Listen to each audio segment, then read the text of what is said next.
Oi, gente, esse é mais um episódio do Pensando Alto, um podcast onde a filosofia sai do papel e entra na sua vida. Hoje a gente vai falar um pouco sobre uma filósofa muito popular, chamada Hannah Arendt, e alguns temas como sociedade, consumo e alienação. Meu nome é Luísa. Eu sou a Bruna. Eu sou a Marcela. E esse é mais um episódio do Pensando Alto.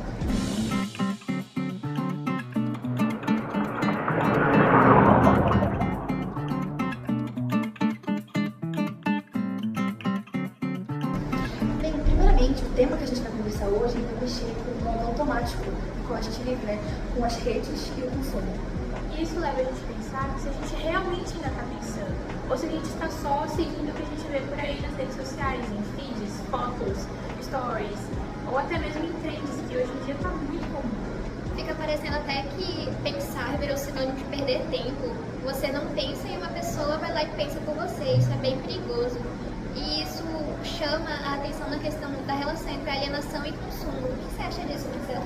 Bem, eu acho que agora a alienação não é mais só econômica, ela é mental. E quando você para de pensar para assimilar a ideia de um influenciador ou de um terceiro, enfim, você começa a buscar coisas que você não normalmente buscaria. Então, agora você quer consumir aquilo porque você viu alguém consumindo. Em que momento você pensou, nossa, isso daqui faz sentido pra mim? Você não pensou nisso. Você viu alguém fazendo aquilo e você quer copiar porque você quer se sentir incluso. Mas isso vale a pena? E a Arendt, ela fala isso quando ela diz que a gente está começando a banalizar a nossa vida. Esses pequenos detalhes que a gente deixa de ser autoral e deixa de viver por a gente mesmo, esperando que o outro viva pela gente. E nisso, a gente acaba meio que se perdendo a você mesmo. E a gente entra numa crise. E a sociedade de consumo adora isso. Quanto menos você pensa, mais você tende a consumir. É realmente uma situação muito complicada, porque especialmente com as redes sociais, e a gente vê tudo aquilo, e a gente começa a ver aquelas pessoas que elas são tão bem sucedidas, então a gente vê ela e a gente fala, nossa, essa pessoa é tão bem sucedida e ela tem isso daqui. Eu também quero ter aquilo, eu quero me aproximar daquela realidade. E isso não é uma coisa saudável, porque você começa a querer adquirir itens, experiências, enfim, porque você vê alguém bem sucedido, que tem aquilo e você fala, eu quero me aproximar daquela realidade de alguma maneira. E aí você acaba também perdendo o seu sentido de outras coisas na vida. O seu maior problema passa a ser atingir aquilo que aquela pessoa tem. Entende? Você para de ter uma vida realmente sua e passa a querer a vida de outra pessoa. E Você passa a consumir o estilo de vida de outra pessoa e você quer fazer de tudo para adquirir esse estilo de vida, consumindo outros tipos de discurso, outras causas. Que às vezes nem se identificam com o que você é, ou de onde você vem, a história que você tem, ou o que você quer da sua vida. Você só viu e todo mundo quer também, e você vai lá e vai junto. É realmente aquela história do Maria vai com as outras e você não é todo mundo, que a sua mãe dele dizendo, talvez você realmente não devesse ser todo mundo. Eu acho que um bom exemplo é aquele bichinho que tá todo mundo comprando, o Labubu. Labubu. Deus me perdoe, mas aquilo é feio. Ninguém compraria aquilo se tivesse num brechó vendendo por R$5. Mas é um brinquedinho de R$200 ou mais. Aí uma famosa apareceu usando e agora é uma febre. Mas eu não acho que alguém compraria aquilo se fosse uma peça autoral de um artista de...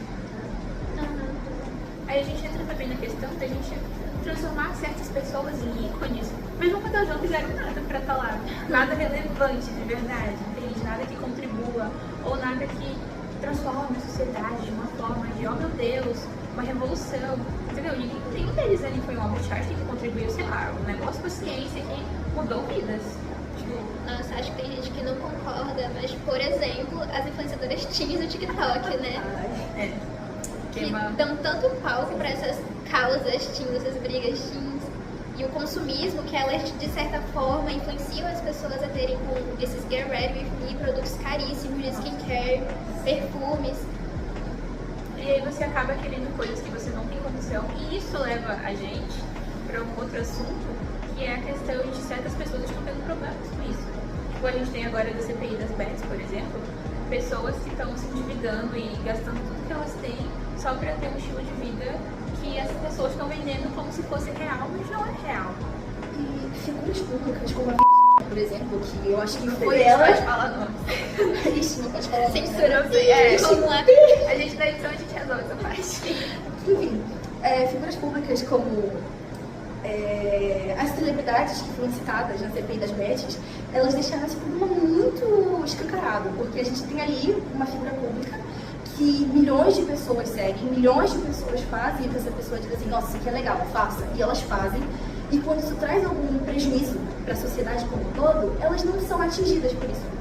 É como se nada tivesse acontecido, porque, afinal de contas, elas não têm culpa. Elas só postaram aquilo ali. Elas te obrigaram? Elas não te obrigaram.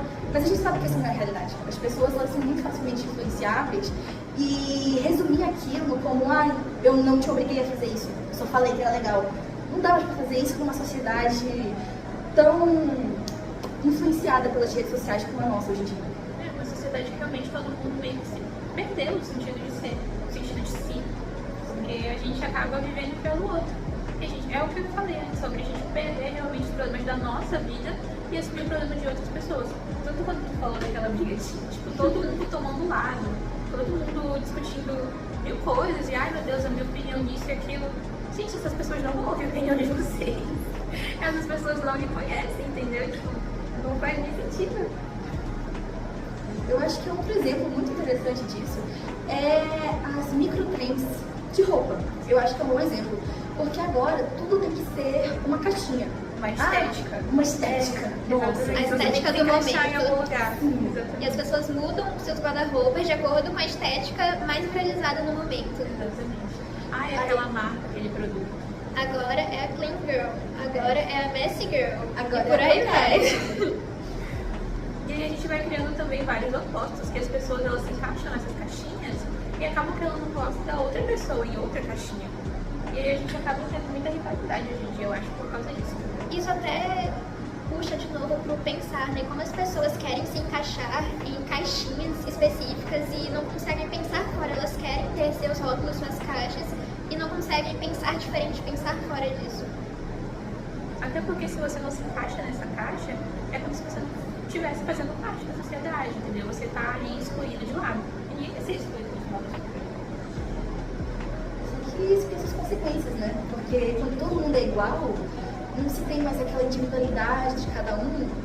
Do que adianta? Porque agora eu estou conversando aqui com alguns dos meus colegas e nós estamos dando as nossas opiniões. Mas se todas nós tivéssemos a mesma opinião, como é que a gente estaria tendo um diálogo? A gente não estaria tendo um diálogo. Eu estaria aqui sentada, dizendo sim para tudo que elas estão dizendo, elas estariam falando a mesma coisa. Cadê a individualidade? E aí a gente acaba se tornando alienado. A gente perde realmente o poder de criticar alguma coisa, porque no momento que você escolhe alguma coisa, você tem a escolha de fazer outra escolha. E quando você perde isso, você se torna igual a todo mundo se torna igual. E se a gente se tornar todos iguais, acontece o que a Marcela falou. E a cultura do anti-intelectualismo é uma coisa que vem crescendo tanto nas redes que é preocupante. E a gente pensa, nossa, se todo mundo aderisse a isso, como é que isso acabaria, certo? Então, por exemplo, eu olhar pra minha amiga e dizer assim, ai amiga, não faça isso, porque ninguém faria isso. É muito vergonhoso, você não deveria fazer isso. Ou simplesmente dizer assim, eu não vou fazer isso, porque ninguém tá fazendo, por que eu faria? Então, se todo mundo pensa dessa maneira, ninguém vai se levantar contra as coisas ruins que vivem. Um exemplo muito bom disso são os nazistas. A pergunta não é por que fizeram aquilo, a pergunta é como. Porque milhões de pessoas estavam ali, milhões de pessoas sabiam o que estava acontecendo, mas todas elas ficaram convencidas de que aquilo ali era normal. Então você tem milhões de pessoas que olham para o lado, olham para o outro e falam, nossa, ninguém está falando que isso aqui é ruim. Será que é ruim? Não deve ser ruim. Por que eu acho que é ruim? O problema deve ser comigo, não é mesmo? Então, essa ideia de que se eu acho que é ruim, mas as outras pessoas estão ali dizendo que aquilo ali é bom, ou que aquilo ali não é ruim, eu tenho que aderir àquilo, eu preciso abrir mão do meu individualismo para concordar com o grupo. Isso é normal, isso é certo? Isso é preocupante nos dias de hoje, na internet, a ascensão do neonazismo, eles se reúnem em comunidades na internet e a presença de pessoas muito jovens, muito mais influenciáveis, que têm acesso a esses meios é muito preocupante, porque eles vão ter um contato com essas ideias nazistas e naquele meio ninguém acha errado, não tem um senso crítico, não tem uma discordância, e isso é muito perigoso. E nem sempre começa sério, assim. Às vezes a gente, todo mundo tem a mesma opinião sobre uma trend, todo mundo tem a mesma opinião sobre o produto, todo mundo tem a mesma opinião sobre uma pessoa. E aí vai evoluindo. E quando a gente vê, a gente chega nisso, que aconteceu século passado, mas até hoje ainda é muito atual, sabe? A gente não mudou tanto assim, a gente não é tão evoluído quanto a gente pensa que é. Mas aí a gente tem que também pensar em como a gente muda isso. Porque não dá para continuar desse jeito para sempre. E aí a gente entra num debate de como combater a alienação e se tornar uma pessoa com senso crítico funcional. E não só para coisas que não importam no seu dia a dia de verdade. Porque você criticar uma treta de TikTok em um lado e outro e criticar, sei lá, uma aprovação de uma lei no Senado ou na Câmara é muito diferente. É muito diferente. Tem uma diferença gigantesca e é um lado. Eles não posso, assim, quase. Parece uma coisa simples, né? Pensar, aprender a criticar, ter senso crítico. Parece ser bem simples, mas na realidade é até que bem difícil. Até porque a gente vive muito essa ideia de que se eu critico um, eu apoio o outro. Essa é uma ideia muito... Essa é uma ideia que não funciona pra gente. Essa é uma ideia que funciona pra quem tá no poder. Porque agora, se eu discordo da Luísa em um assunto, eu tenho que discordar em tudo, eu não acho que isso é uma coisa saudável. E nós, como sociedade, nós esquecemos de que os números, eles são o poder. Então, se você controla a massa, você está controlando tudo. Então, não adianta eu dizer assim, nossa, eu não concordo com o que esse político fez, porque eu não concordo com essa lei. E aí ele diz, então você concorda com esse outro político? Então você concorda com tudo que esse outro político faz? Não, eu não concordo, porque são dois indivíduos que estão ali para me representar. E eu estou ali dizendo que eu não concordo com a ação de um deles, não significa que eu apoio o outro. Eu não concordo com aquela ação e ponto. Só que agora, por medo de ser criticada, eu não vou falar mais nada. Porque, nossa, eu não posso criticar alguém sem apoiar outra pessoa. Ou pior ainda, eu não posso criticar essa pessoa sem gostar dela. A gente faz isso com nossos familiares, com nossos amigos, com nossos parentes. Por que a gente não pode fazer isso com alguém que está ali para nos representar? Eu acho que isso envolve muito que a gente simplifica muitas coisas hoje em dia. Tudo é muito rápido, a gente não tem tempo para processar de verdade. E acaba que as coisas se tornam mais simples. A gente perde a complexidade, a gente perde o fato de a gente encontrar aquele equilíbrio, encontrar aquele meio que funciona de verdade. Até porque na sociedade a gente não vai ouvir só um lado ou só o outro.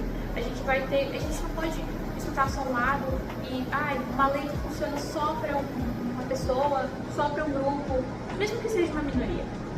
Às vezes você vai ter que conviver de um jeito que os dois lados consigam conviver de maneira pacífica. E nem sempre isso é apoiando só um ou só o outro. A gente sempre vai ter que ceder em tudo na vida. É realmente uma coisa que você vem ao mundo, você está meio que assinando um contrato, falando, eu vou ceder para aquilo. Se você não cede, você não convive em sociedade. Até porque se conviver em sociedade se resumir sempre a concordar com a maioria, a gente não está vivendo em sociedade, a gente está vivendo para a maioria. Exatamente. Porque, eu vou dar um exemplo aqui agora. Só porque as pessoas PCDs não são maioria, significa que a gente não tem que ter acessibilidade? Isso não está certo. Isso tem que ser moralmente, objetivamente errado. Só que se a gente for com essa ideia de que a maioria está sempre certa, ou que a maioria é o que sempre vai estar certo, não vamos conseguir viver em sociedade. Vai ser uma coisa completamente amoral. E aí a gente entra na parte que a gente tem que mudar alguns comportamentos nossos no dia a dia mesmo, pra gente conseguir ter esse senso crítico, conseguir criar isso e conseguir pensar de forma filosófica, pensar de uma forma que funcione para todo mundo e não só pra gente. E aí a gente tem alguns exemplos, sei lá, você pensa antes de comprar alguma coisa, você olha alguma coisa na internet e você fala, nossa, eu acho que isso funciona pra mim. Ou você fala isso só porque você viu. Será que você realmente precisa comprar esse produto? É necessário na sua vida? Você não vai viver se você não tiver tal coisa. A verdade é que só fazendo perguntas você consegue chegar a algum lugar além da sua própria opinião, que é meio que pré-estabelecida, pra ser bem sincera. Nada é tão preto no branco, tão simples. Você precisa desenvolver um senso crítico e criticar as coisas ao seu redor, principalmente nessa questão do consumo. É realmente uma questão muito complexa, que não dá para falar aqui somente em 15 minutos. Nós poderíamos ficar aqui horas falando sobre isso, porque é um fato, né? É uma coisa que está ligada diretamente ao nosso dia a dia. Não tem como entrar nas redes sociais sem ser influenciado, não tem como abrir um jornal sem estar vendo aquelas notícias e estar sendo influenciado. Você é influenciado por tudo ao seu redor. Então a única maneira de prevenir que você se aliene é que você pense. Só que a gente está tão acostumado a não pensar que isso acaba acarretando numa sociedade que está sempre ali indo com o vento, fazendo as coisas que estão ali mais convenientes. Só que ser moralmente correto e coeso não é uma coisa conveniente. Nunca vai ser uma coisa 100% conveniente. Então, às vezes, a gente tem que sair da nossa zona de conforto, pensar e agir com o que a gente pensou, porque não adianta a gente fazer o que está conveniente no momento se aquilo ali não é correto. E é justamente isso que a Hannah Arendt fala pra gente fazer, pensar sem um corrimão, pensar sem ter alguma coisa te prendendo, ou seja, seu próprio preconceito te prendendo, sua própria opinião que você acha que já está certa.